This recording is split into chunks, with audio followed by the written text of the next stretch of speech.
Eso, como es desde el punto de vista de la logística muy complejo, no es el régimen argentino.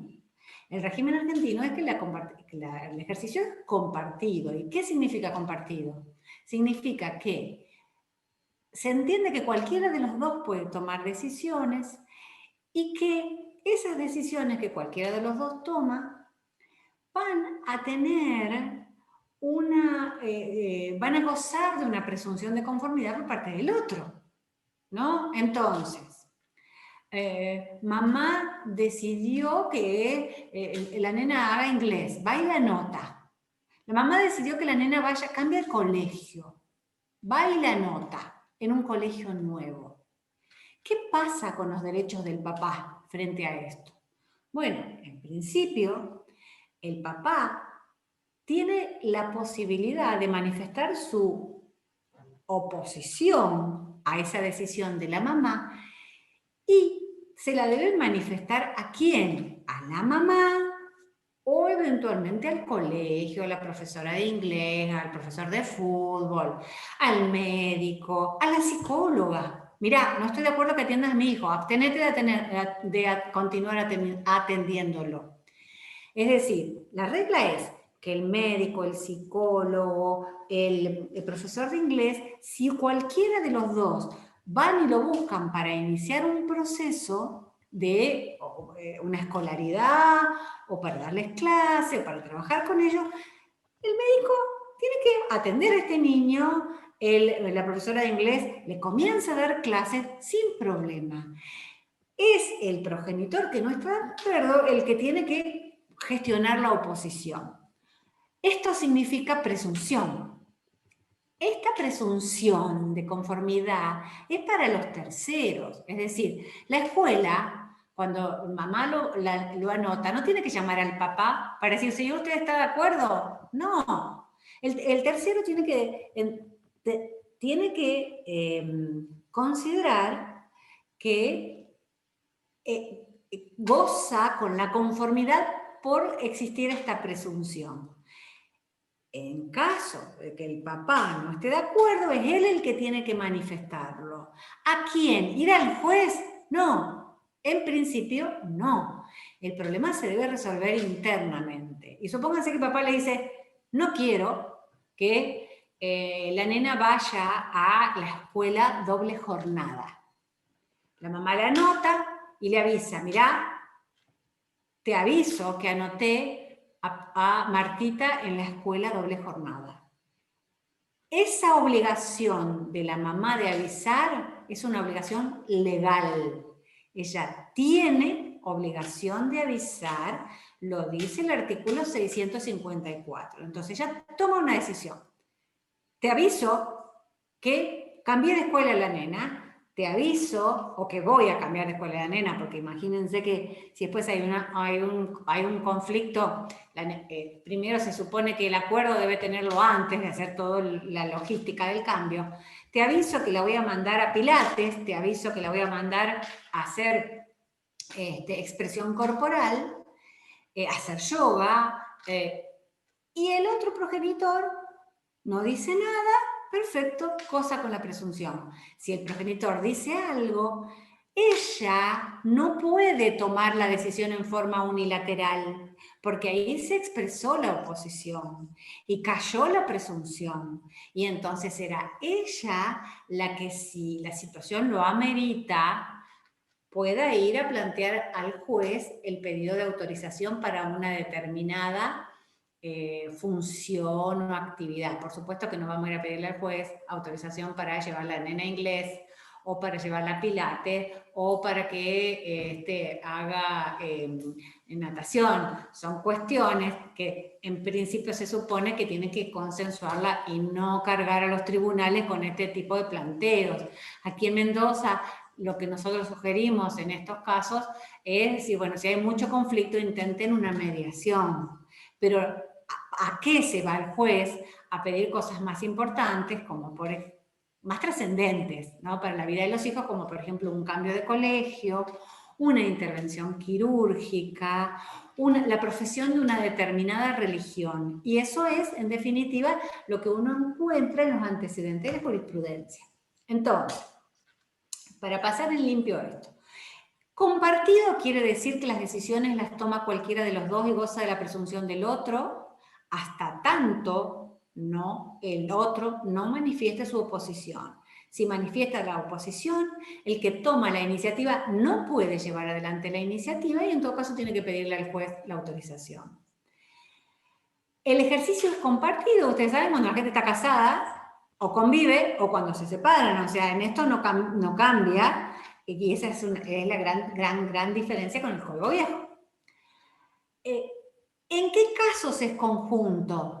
Sigue siendo conjunto en los viejos casos, digamos, no cambia sustancialmente lo que decía el Código pasado, el Código derogado, en los casos de autorizaciones para salir del país, profesar una otra religión. Fíjense que dice mudar de residencia permanente también. Se necesita que ambos estén de acuerdo a administrar los bienes de los hijos. Entonces esa es la primera cuestión en cuanto al ejercicio de la responsabilidad parental.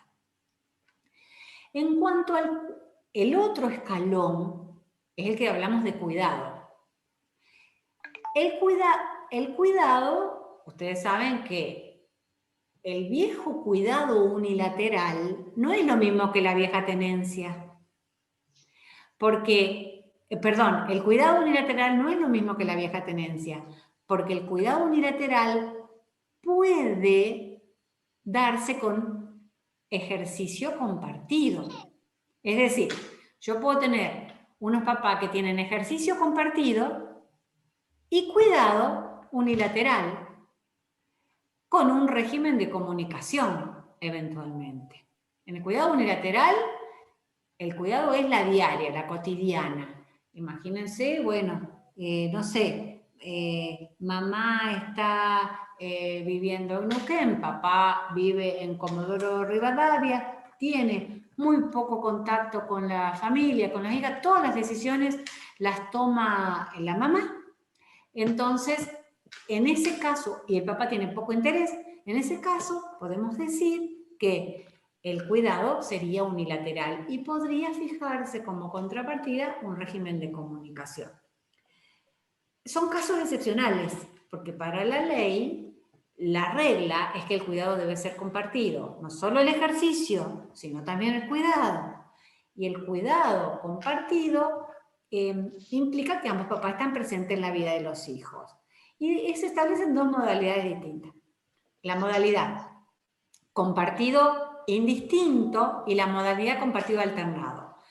Ya lo sé, es un horror los nombres que tiene la ley porque no tienen nada que ver con lo que en definitiva está queriendo explicitar. Pero si yo les puedo dar una pista, ¿cómo lo interpreto? El cuidado compartido, indistinto, es aquel donde puede establecerse una residencia principal del hijo.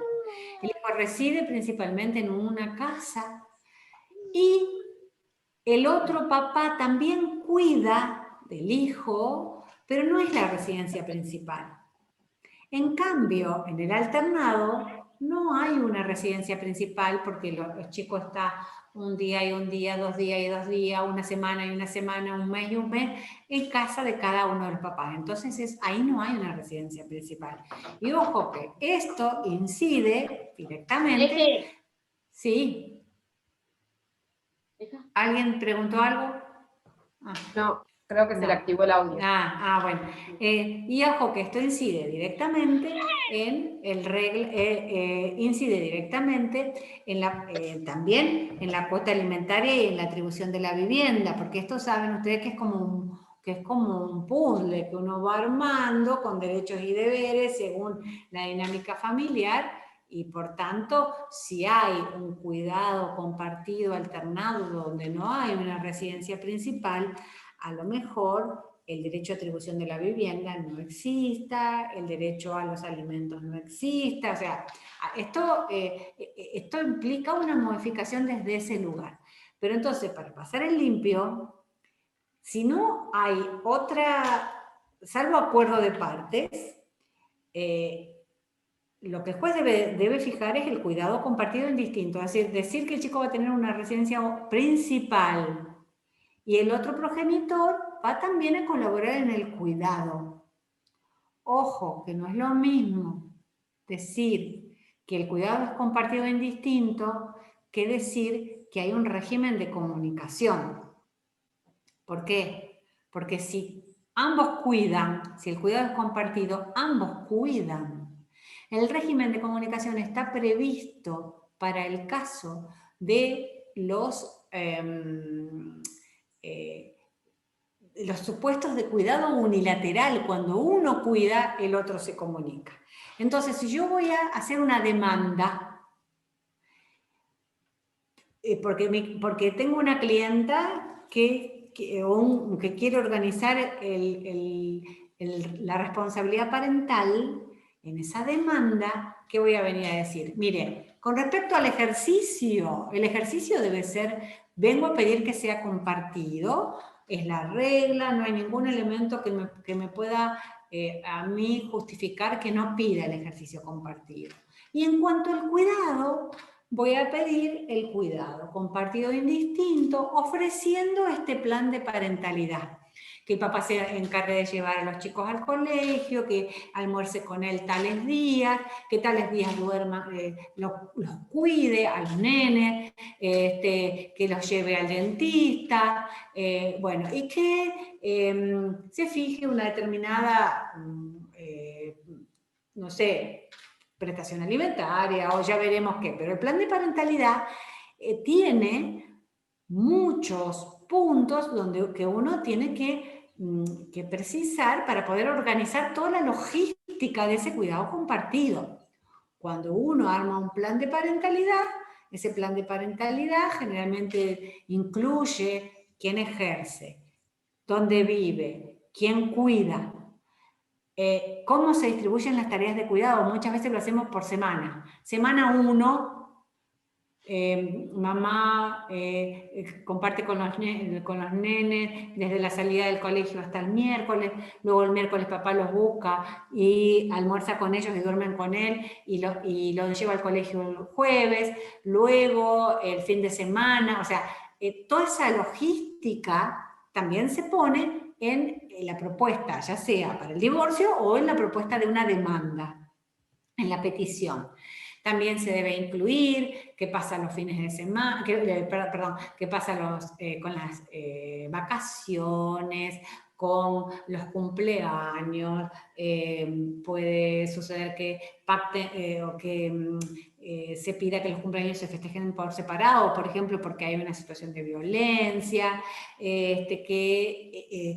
también cómo se van a comunicar los dos progenitores, por qué medios, si se van a hablar por teléfono, si lo van a hacer por mail, si lo van a hacer por WhatsApp, si van a poner un intermediario entre ellos para la logística del llevar y traer o las comunicaciones, dónde queda, por ejemplo, el DNI, el pasaporte, el carnet de la prepaga, y si quedan al cuidado de mamá, que se entreguen automáticamente cada vez que papá los llegara a necesitar, cómo se gestionan los cambios, si, por ejemplo, está previsto que en una semana el papá tenga que estar el lunes a la noche con los nenes y en esa semana puntualmente el papá tiene un viaje, un compromiso, no puede asumirlo, ¿cómo se instrumenta esa modificación? Todo esto se pone tanto en la demanda, en el caso que yo lo voy a peticionar, cuando voy a peticionar especialmente un régimen de parentalidad,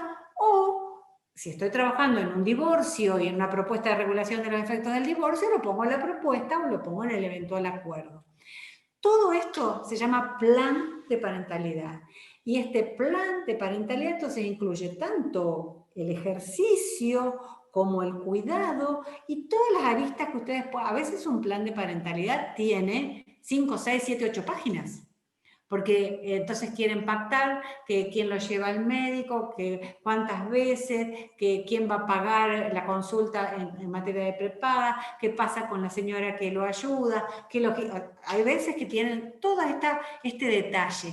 Yo digo que no hay que tenerle miedo al detalle, porque los planes de parentalidad muy genéricos son los que nos generan problemas cuando no hay buen entendimiento entre los adultos. Ustedes cada vez que vean que la situación es compleja en materia de comunicación entre los adultos, traten de hacer un plan de parentalidad lo más detallado posible. Porque seguramente, a lo mejor ustedes piensan, uy, si yo hago detallado ahora, voy a tener problemas porque no lo van a querer firmar uno u otro. Pero si no, el problema lo van a tener después, cuando quieran exigir el cumplimiento de ese plan de parentalidad y no tengan que exigir. Estos famosos planes de parentalidad que los niños van a estar con el padre conforme su mejor interés y su voluntad, y cuando el padre pueda, olvídense, eso es el dolor de cabeza más grande que puede existir cuando no hay razonabilidad, por supuesto, ¿no? entre los adultos. Bueno, es decir, esta primera pregunta la extendí un poco más, pero está más que nada orientada a explicarle cómo funciona la dinámica esta entre ejercicio, cuidado, lo que debe tener una demanda de plan de parentalidad. Por supuesto que tengo que acompañar las partidas de nacimiento, por supuesto que tengo que acompañar las partidas de nacimiento de los hijos, que si hay un conflicto debería acompañar una pericia, un informe de interacción familiar, informes que pudiera tener de psicólogos o de terapeutas que trabajen con la familia. Es decir, eso siempre, por supuesto que lo tengo que acompañar en el caso que vaya a iniciar una demanda, porque lo que tengo que probar es la idoneidad de mi cliente, o supónganse que en lugar de pedir un cuidado compartido, indistinto, digo, no, la otra parte no tiene aptitudes para el ejercicio del rol y entonces yo me quiero hacer cargo de todo. Bueno, tendrá que probarse que el otro no tiene aptitudes para el ejercicio del rol, porque el tribunal lo que va a tratar es de sujetarse a la ley, que dice la regla es que ambos tienen que estar presentes. No sé si ha quedado claro. Voy a leer acá algunas preguntas del chat, a ver qué tienen. Todo es código viejo. Ah, no son tan jovencillos. No, estamos mezclados igual, ¿no? Yo ahí me viejo, interesa ahí de preguntar todo. prescripción de cuota. Ya te voy a contestar prescripción de cuota ahora cuando hablemos de alimento. Me gustaría saber la impugnación de paternidad. Alimentos e indemnizaciones, código viejo y nuevo. Bueno, ¿qué otra pregunta teníamos pensada nosotros para que yo pueda ir respondiendo a algún? ¿Qué significa cuidado compartido, alternado, indistinto? ¿Se explicó bien? O sea, ¿se entendió? ¿Cuándo se deben alimentos si el cuidado es compartido? Bueno, este dolor de cabeza importante para los abogados. Claro. Yo les cuento un secreto. Cuando antes llegaba a mi estudio una causa de alimentos, yo siempre me ponía contenta porque sabía que siempre ganaba. Mucho o poco, pero la sentencia iba a decir, hágase lugar a la demanda. ¿Sí? Sí. Hoy la situación no es tan así. ¿Por qué? Porque en los casos de cuidado compartido puede suceder que no esté habilitada, digamos, que no se dé los presupuestos para fijar la cuota alimentaria. Y vamos a ver cuáles son estos presupuestos para fijar la cuota alimentaria. Yo voy a demandar alimentos, ¿qué debo hacer? Lo primero que debo hacer, es saber qué necesita ese hijo. Y para saber qué necesita ese hijo, tengo que hacer una planillita Excel donde ponga todos los rubros que gasta ese niño, y tanto los individuales, la cuota del colegio, la cuota de inglés, de rugby, la ropa que le compro, las matrículas, inscripción, esto propio del niño, la cuota, no se me ocurre otro gasto propio del niño. Y luego los gastos generales de la casa. Imagínense que el niño vive con la mamá. Son 2 hermanos y mamá. Y en la casa se gasta 10.000 pesos en supermercado, 5.000 pesos en impuestos, 20.000 pesos en alquiler, 5.000 pesos en luz, gas, agua, internet. Son todos gastos generales que no son pura y exclusivamente de los hijos. Esos gastos integran la cuota, pero por supuesto que no el 100%, porque hay una parte, si en esa casa viven 3, que yo tengo que asignar, digamos, que gasta la mamá cuidadora por sí, por ella. Entonces, si esa suma de gastos generales me da 50.000 pesos, o 60, para hacerlo más redondo, yo tengo que saber que 20, porque son 60 dividido 3, un tercio es lo propio de la mamá que vive con él, gasta, come, prende la luz, utiliza productos de limpieza, digamos, también vive bajo el mismo techo, y los otros 40 corresponderían a los hijos. De esos 40, también los pongo en esa planillita Excel. Entonces, de los gastos generales de la casa, pongo que a los hijos les corresponde 6.600 de comida, 12.000 de alquiler, porque sería siempre un tercio. Eso me va a dar una suma determinada, los gastos propios de los chicos más los gastos comunes, la parte proporcional. Supónganse que me da una suma de 50.000 pesos. ¿Cuánto paga cada uno de ambos papás de esos 50.000? Y esto es lo que dice la ley conforme a la condición y fortuna. Por eso lo primero que debo hacer es saber cuánto gastan estos chicos para luego determinar, conforme a la condición y fortuna, cuánto reclamar. Si estos chicos gastan 50 y la condición y fortuna de ambos progenitores es igual, pero mamá cuida, entonces uno puede decir, bueno, voy a reclamar, al ser la condición y fortuna igual, 50 serían 25 para cada uno.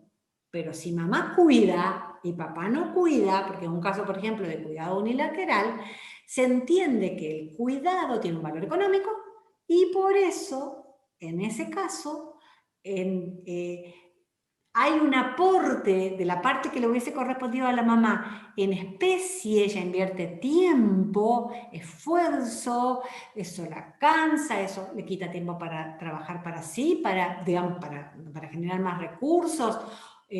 Todo esto, como tiene un valor económico, uno podría decir, bueno, que papá pague el 60, el 65, no hay un porcentaje de la ley, es cada caso concreto, y mamá un poco menos, porque hay que darle valor económico a las tareas de cuidado. Me refiero al 60-65 de ese porcentaje que yo digo, esa masa de gastos de los niños sería como el 100%. ¿Cuánto paga cada uno? Bueno, antes nosotros solíamos decir, la jurisprudencia dice que es 70-30. Bueno, esto era como un principio de jurisprudencia, pero que podía variar según las circunstancias. Esto en el caso que mamá cuide y papá no cuide. En el caso que haya cuidado compartido, si el cuidado es compartido indistinto y los chicos tienen una residencia principal, el que no reside con los chicos principalmente tiene que aportar para los gastos de la residencia principal del hijo, de los hijos. Entonces la cuota también procede generalmente. Hasta ahora yo no he visto ningún caso de rechazo. Pero lo difícil es cuando el cuidado es compartido alternado. Porque si el cuidado es compartido alternado y ambos progenitores cuidan y tienen los mismos recursos, pues entonces puede suceder que no haya derecho a que se fije una cuota de contribución, sino que cada progenitor sostiene los gastos del hijo cuando está con él y los gastos comunes se reparten por mitades, salvo que se asuma que el colegio, la prepaga, la ropa, los gastos médicos, todo eso lo va a pagar uno solo y entonces el otro contribuye. Pero estos casos son casos que ya empiezan a complejizar las respuestas de las fijaciones de cuota alimentaria si ustedes toman en cuenta este caminito que yo les fui marcando. Este caminito que implica, existe un mito popular de que los chicos no es necesario probar lo que un hijo gasta, porque se supone que gasta. Claro que se supone que el hijo come, tiene un techo, se abriga, va a la escuela, pero no es lo mismo que vaya a una escuela pública que vaya a una escuela privada. No es lo mismo que viva en una vivienda alquilada que viva en una vivienda propia. O sea, todo eso se debe probar porque la cuota y el valor de la cuota va a estar en relación directa con eso. Y digamos con lo que yo pruebo de cuáles han sido los gastos. Y también tengo que probar luego los ingresos de aquel al cual estoy demandando. Existe una discusión si quien demanda es la mamá, si tiene o no tiene que probar, para los hijos, si tiene o no tiene que probar sus ingresos. El Código Procesal de Familia de Mendoza dice que no los tiene que probar. Yo creo que eso no está bien, y sin que esto represente una situación de violencia de género. Porque si el cuidado es unilateral, no los tiene que probar. Pero si es compartido, de alguna manera tiene que demostrar que ella no gana más que el papá, o digamos que el papá gana más que ella, y que si hay un cuidado compartido donde están 2 días y 2 días y no hay una residencia principal, ella no representa una situación de desequilibrio que ella reclame alimentos para los hijos. Entonces a mí me parece que hace la buena práctica también venir a decir, esta señora no tiene trabajo, esta señora o sí tiene trabajo y es abogada, es médica, gana tanto, pero él es el dueño de la clínica y gana 4 veces más.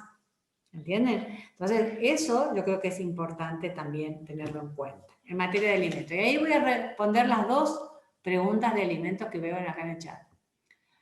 Dice Lucía,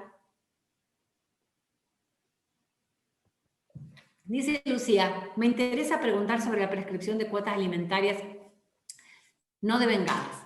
Mirá, debes tener ahí un error de tipeo porque en realidad lo devengado es lo que se ha generado, pero no se ha pagado, es decir, la cuota, ¿está bien? Es la cuota fijada que no se ha cobrado. ¿Está bien? Eso es lo que vos estás preguntando. Bueno. Sí, en realidad es un porcentaje que no se cobró durante todos los años y se reclama ahora. Y se reclama ahora. Bueno, son cuotas devengadas o una diferencia devengada no cobrada. El plazo de prescripción, o sea, hay toda una discusión viejísima que también estaba en el Código Viejo.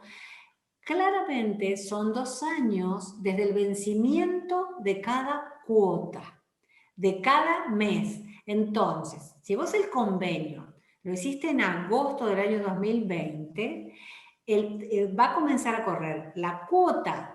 Si tenía este convenio, comprende cuotas atrasadas, que vos decís, bueno, desde enero de este año, desde el vencimiento de enero, y así sucesivamente. Pero atenti, porque si se trata de personas menores de edad, la prescripción está suspendida.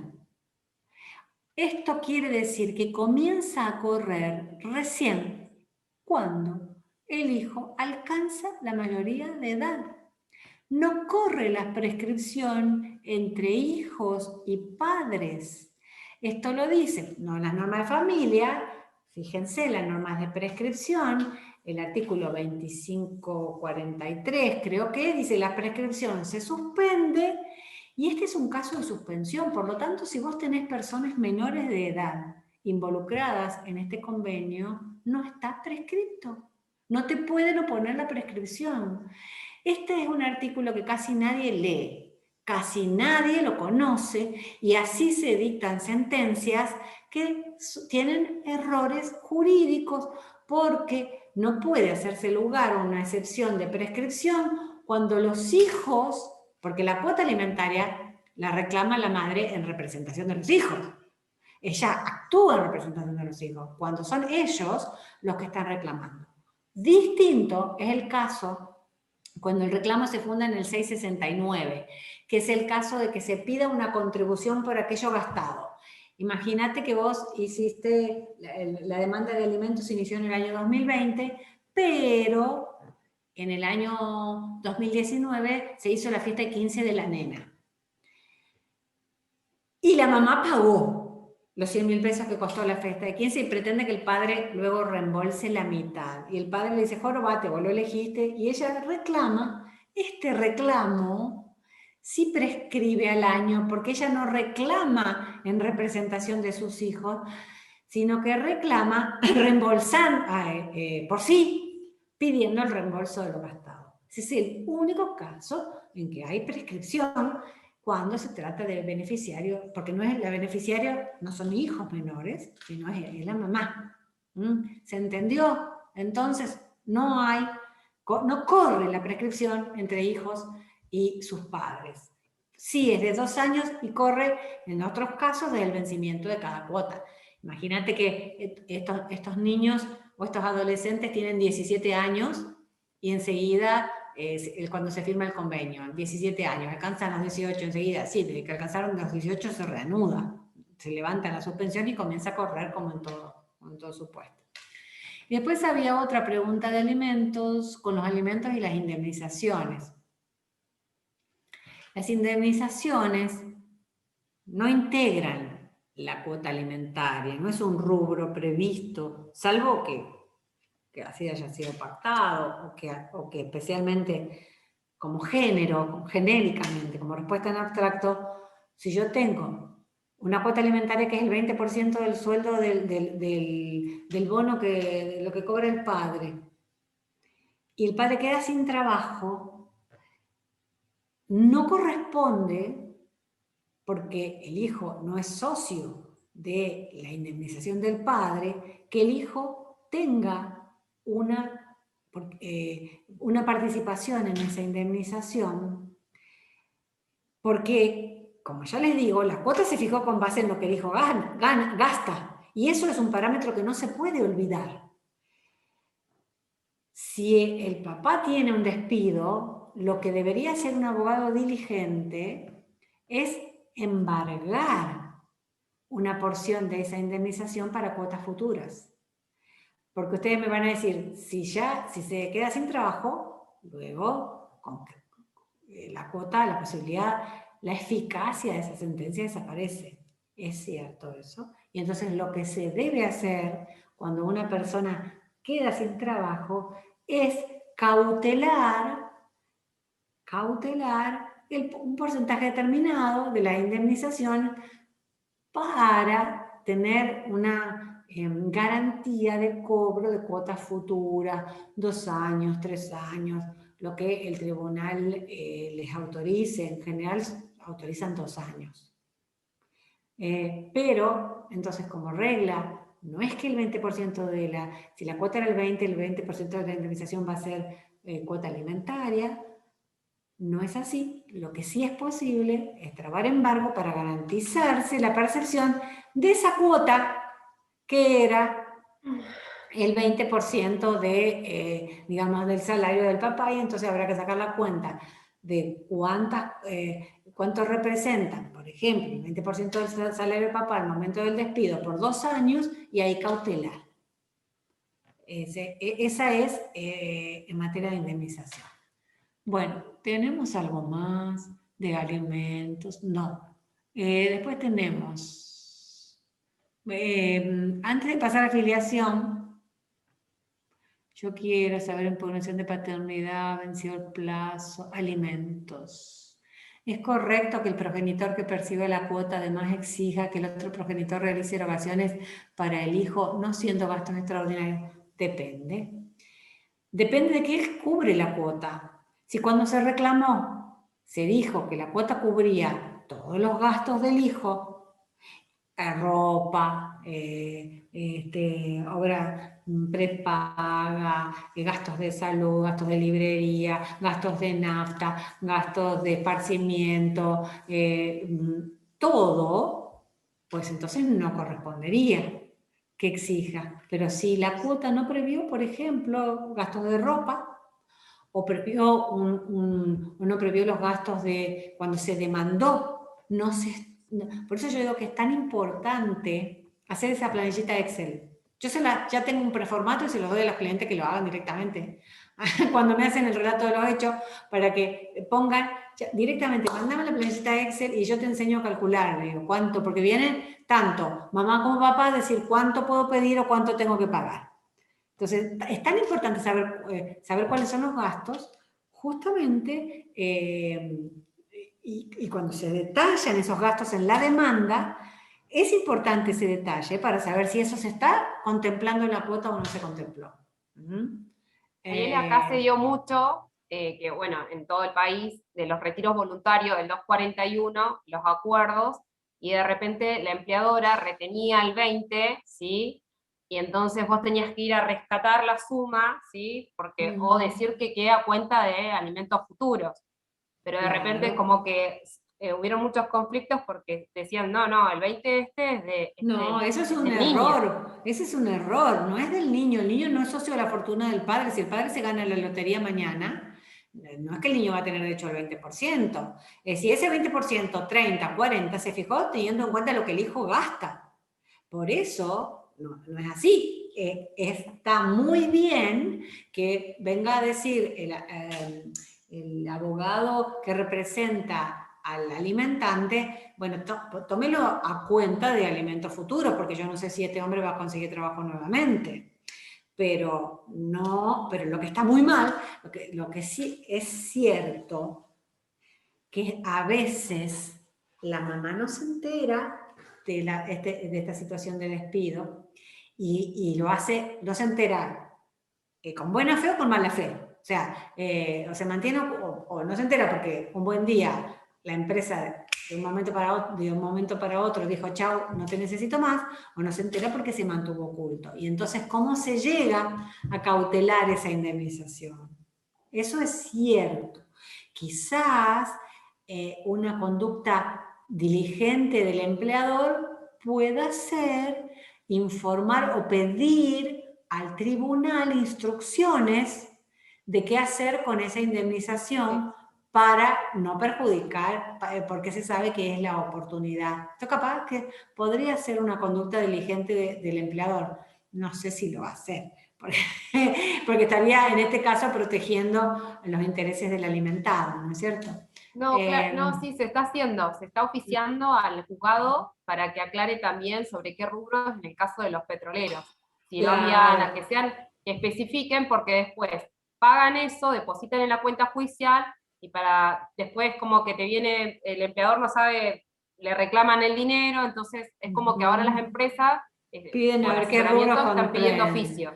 Claro, si son los rubros remunerados. El otro día, hace unos meses, le di una clase a los, digamos, no a los juniors, sino a los máster del colegio, y me planteaban esto, justamente qué rubros están comprendidos. Sí, yo estaba, doctora, y pregunté eso yo. Vos estabas y yo me quedé pensando después, y sabes que creo que todos, o sea, yo creo que salvo situación, los rubros no remunerativos también deberían estar incluidos. Mirá, esto lo pensé a raíz, porque este es un problema que tienen ustedes, nosotros casi no lo tenemos, pero creo que sí, porque muchas veces los rubros no remunerativos son aumentos encubiertos. Entonces hay que ver, teniendo en cuenta qué se fijó, qué se tuvo en cuenta al momento de fijar la cuota. Si al momento de fijar la cuota se tuvo en cuenta la existencia de estos rubros remunerativos y es no remunerativos y tendrían que comprenderlo. Es decir, Lucía, después de tu pregunta me puse a estudiar el tema y cambié de opinión. Así que bueno, vieron que uno tiene que tener la mente abierta para repensar las cosas que dice montones de veces. Bueno, después tenemos algo yo porque tengo que terminar a las -4 porque tengo una reunión y entonces quiero no dejar cosas importantes pendientes. Esta persona que pregunta sobre las acciones de filiación, Solange Romero. Cuando refiere al tema de filiación, me gustaría saber sobre acciones de impugnación de la paternidad que tiene el padre que reconoce vencido el plazo de caducidad. El reconociente no tiene acción de impugnación de la filiación vencido el plazo de caducidad.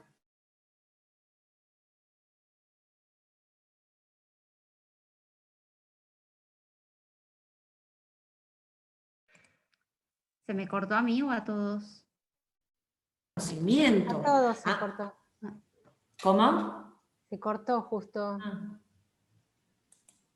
Soy yo la que estoy con baja señal. Les decía, el progenitor reconociente, en principio, no tiene hay dos posturas. Hay quienes dicen que el progenitor reconociente puede ejercer la acción de impugnación del reconocimiento, además de la acción de nulidad del reconocimiento. La acción de nulidad es la que presupone, y hay que probar, que hubo un vicio, un error o un dolo por parte del otro progenitor, digamos que fue víctima de error o dolo, o de violencia, pero esto es más difícil, y como hubo un vicio del consentimiento, entonces ese acto es nulo. Esto es lo que se intenta probar cuando fue engañado, le dijo la señora, habían estado conviviendo. En ese momento queda embarazada, luego y ella directamente le dice, sí, es tuyo, siempre fue tuyo, bla, bla. Andá y reconocer, rige además la presunción del hijo de la conviviente. Va y reconoce, y luego se entera que fue engañado. Ese es el caso propio de la nulidad. Y otros casos, son los casos de los reconocimientos complacientes, te quise hacer el favor, porque vos no para que todos tengan el mismo apellido, pero ahora apareció el progenitor biológico, quiere hacerse cargo, se puede impugnar. Bueno, yo tenía duda. A mi modo de ver, la impugnación del reconocimiento por el reconociente no procede. Lo único que procede es la nulidad. El reconocimiento, si usted reconoció y reconoció a sabiendas de que estaba sustituyendo identidad, joróbese. No me venga a cambiar de idea y no se me venga a arrepentir ahora. Es decir, para mí la única acción viable es la acción de nulidad para el caso del reconocimiento. Y si le caducó, le caducó. Pero al hijo no le caduca nunca. Entonces ese la va a poder ejercer siempre. Solange. Y después había otro, en el Código Viejo, yo quisiera saber sobre impugnación de la paternidad iniciada por una hermana, vencido el plazo. Impugnación de la paternidad reconocida, ¿no es cierto? El caso de reconocimiento. Sabemos que la hermana puede tener legitimación, y la legitimación ¿por dónde viene? Viene porque puede tener un interés jurídico, porque no es lo mismo tener que compartir la sucesión con el supuesto reconocido, con el supuesto hijo, que no tener que compartirlo. Entonces, ella tiene legitimación, perfecto. ¿Puede ejercerla vencido el plazo? No, caducó. La única que puede ejercerla vencido el plazo, o sea, para la persona para la cual no hay caducidad, es para la persona, para la persona reconocida, digamos. Para los demás, caduca el año y bueno, será un tema de prueba, si conocía, si no conocía, pero no puede ejercer nada. Sí podría plantear, a lo mejor, no, tampoco creo que tenga ese derecho, el derecho a plantear, el derecho a conocer, a que se haga un ADN para saber si es realmente o no su hermana de sangre, si hay un nexo biológico, pero como para ejercer el derecho, una acción declarativa de certeza, pero no lo he visto nunca. esto puntualmente, que ejercer una acción de... Si va a meterse en ese lío es porque tiene un interés patrimonial probablemente. Hola, buenas tardes. Buenas Sí, tardes. yo le he preguntado. Sí, Sí. pasa por una cuestión patrimonial. Ujú. Ellos están en una sucesión y ya son, digamos, grandes, así que creo que viene por ahí, sería, no es que Ujú.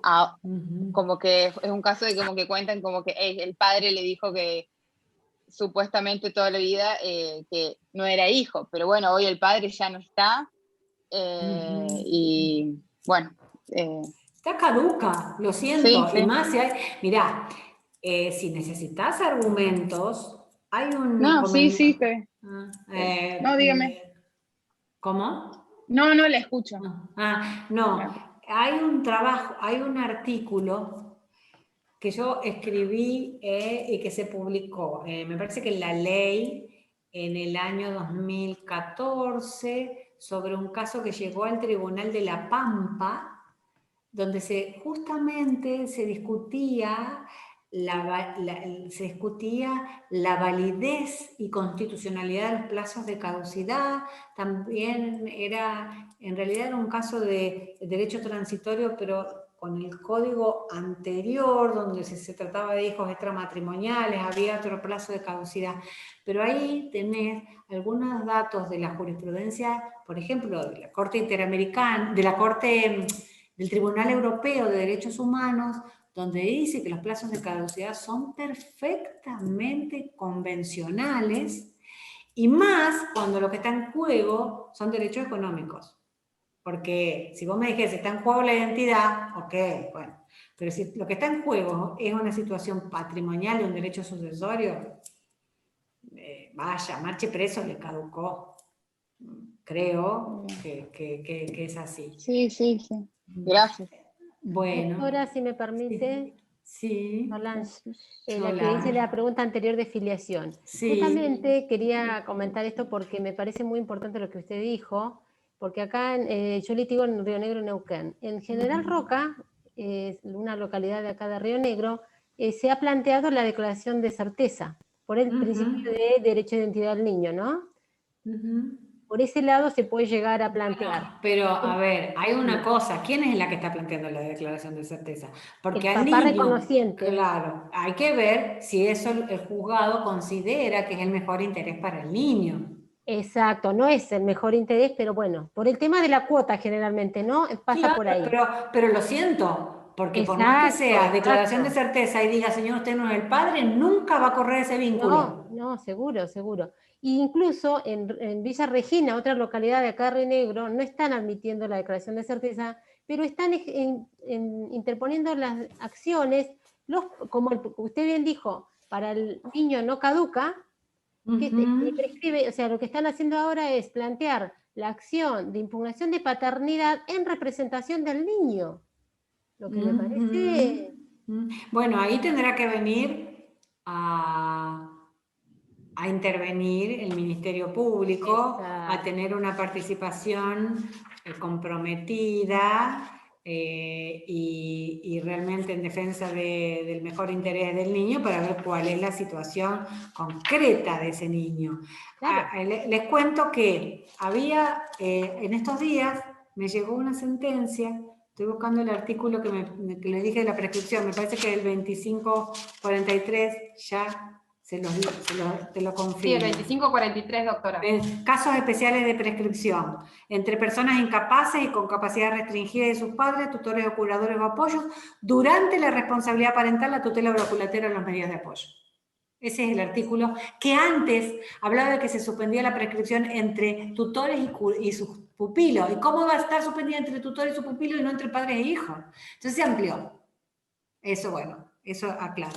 Y después, lo que vos estás diciendo, me llegó en estos días, ayer o antes de ayer, una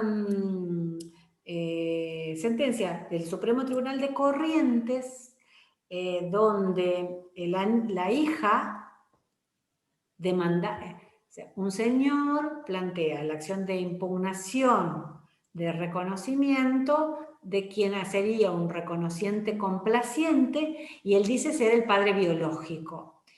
Y cuando la hija es citada a hacerse el ADN, ella se niega rotundamente, dice que no le interesa, que esto es su derecho a no saber, y que a ella le fracturaría la vida, a un adolescente, le fracturaría la vida saber que ese señor al cual ella adora, que es su papá, no tiene su sangre y que no le interesa saberlo. Punto. Y el tribunal le da la razón. Entonces, en virtud de que existe este derecho de no saber, aunque sea una acción declarativa de certeza, en este caso menos graves las consecuencias, ella lo que dice, más allá de los efectos del reconocimiento, del desplazamiento, de cuota alimentaria, lo que dice es, esto es mi identidad, no me la toquen. Y si te va a cambiar la vida si vos te enterás que él no es tu padre, aunque no se corra la afiliación, sí, me va a cambiar la vida. ¿No? Entonces, tiene que ver con esto que vos estás planteando. Este es un fallo de marzo de este año del Supremo Tribunal de Corrientes. Hay argumentos fuertes ahí. Mi mail, bueno, María Jesús. María José ya te bautizó. No, María Jesús. Vos le pasás sí, el mail después. Yo les paso el mail y bueno, ahora vamos a tener que cortar porque la doctora a las 6 tiene otra conversatorio. Sí, y tengo que organizar un par de cositas antes, pero bueno, estuvimos ya más o menos una horita y creo, teníamos más preguntas, pero al final surgieron, ¿viste, María José? Sí. María Jesús. Sí, viste que pasa esto, pero de las necesidades que tenemos de otras preguntas, pero bueno, por eso planificamos, pero lo mejor es escuchar a todos y a todas. Sí, yo creo que los temas hoy los temas que a lo mejor como no están claros, porque el código es bastante claro en general, pero tiene algunas falencias y bueno, por eso te sugerí empezar con el tema de ejercicio de la responsabilidad parental, que además todo el que hace familia pasa por ahí seguro, aunque haga un divorcio. Como era lo que hablábamos siempre, que al joven abogado, el que recién empieza, siempre le llega una causa de familia. Entonces, bueno, te queremos agradecer por el tiempo que compartís con nosotros, siempre ayudándonos. Y acá están diciendo que gracias, doctora, genial, gracias a todos. Bueno, muy bien, eternamente agradecidos por tu tiempo y bueno, vamos a seguir, si vos estás dispuesta a organizar estos conversatorios para, por ejemplo, esto me encantó de decir, mira, me quedé pensando lo no remunerativo, lo estudié. Me quedé pensando. Es increíble. Lo estudié y qué bueno que tengo la oportunidad de decírtelo, Lucía. Porque lástima que no está la misma gente que el otro día. Ese día había tanta gente tan importante que yo no me iba a preguntar, porque sí, había mucha gente muy importante. Y en ese momento lo pregunto y salió bueno, porque al final varios teníamos la duda. Sí. Bueno, Lucía, acá también somos importantes, ¿eh? No, claro este día era como acá están los futuros importantes del mañana. Acá están los más importantes. Están los futuros importantes, que son importantes, y están los futuros, según el criterio de Lucía, importantes de mañana, así que está bárbaro que te podamos conversar. Mariel, y acá recibí un mensajito del doctor Iníguez, que todavía sigue con la mesa internacional, pero te agradece también por tu tiempo y bueno, por siempre estar ayudándonos. Bueno, un abrazo a Marcelo, después charlo con él. Listo. Bueno, cuídense y me alegro que la alerta roja no nos haya hecho caer la conexión. No. No, gracias. Adiós.